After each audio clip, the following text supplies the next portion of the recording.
Put your hands together for Alisha Bennett, everybody.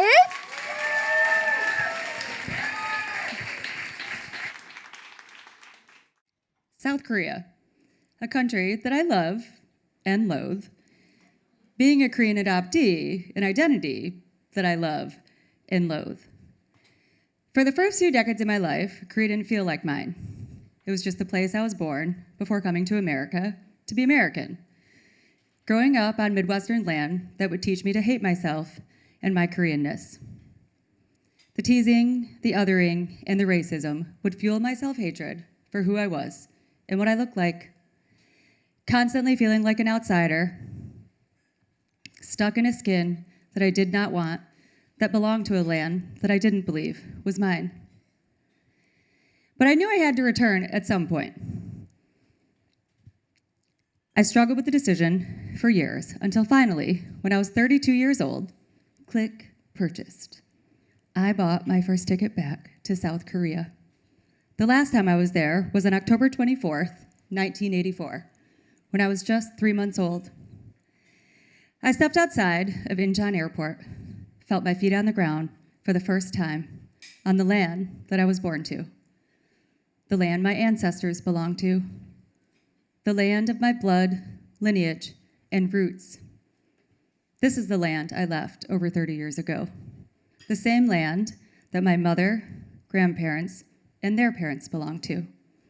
I had returned, and I loved all of it. What is this magical place with the clean streets and pristine subways?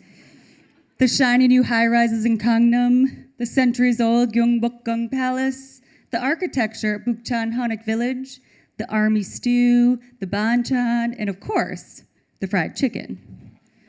And the New Yorker in me would really like to know, how is there no garbage anywhere? And why is no one jaywalking? The respect people had for the rules. I love rules. Everything was better here. The whole week was full of Korean firsts,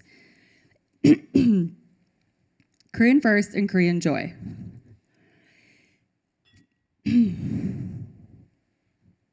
Learning how to say Korean words and phrases for the first time. 안녕하세요. 안녕하세요.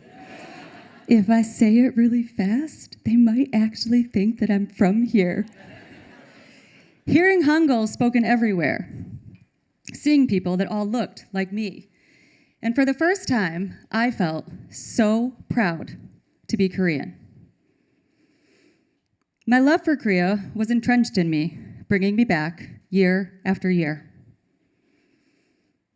As I fell more in love with Korea, I began to embrace my own Koreanness.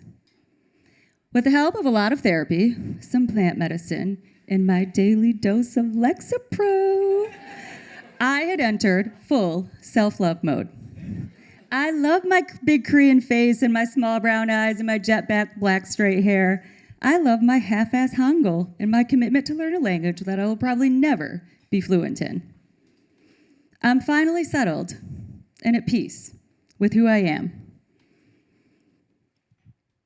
Temporarily, because we've been in the media a lot recently.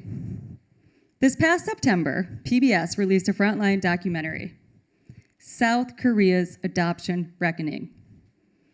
And just last week in the New York Times, world's largest baby exporter admits to adoption fraud. A South Korean Truth Commission called for the country to apologize to those who were sent abroad, like luggage.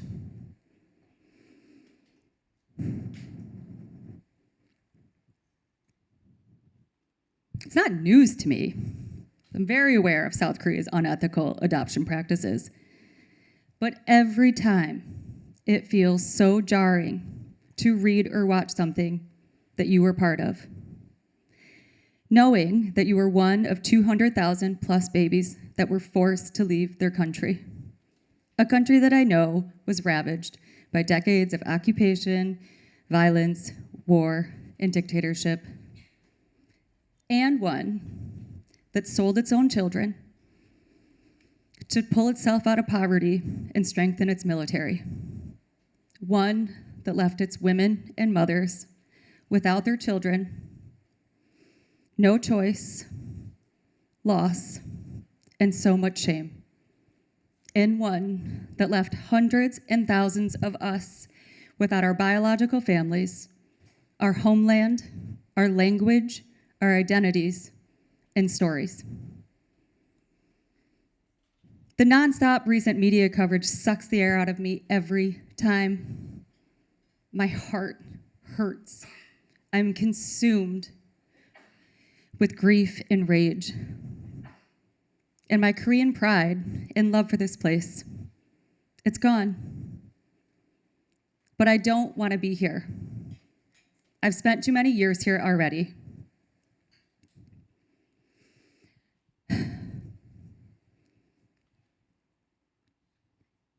And when I go back in June and look up at the shiny high-rises and the clean streets and sidewalks, I will be looking at them through a different lens.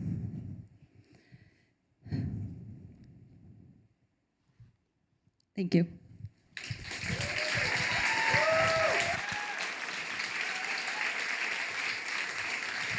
You guys, Alisha Bennett.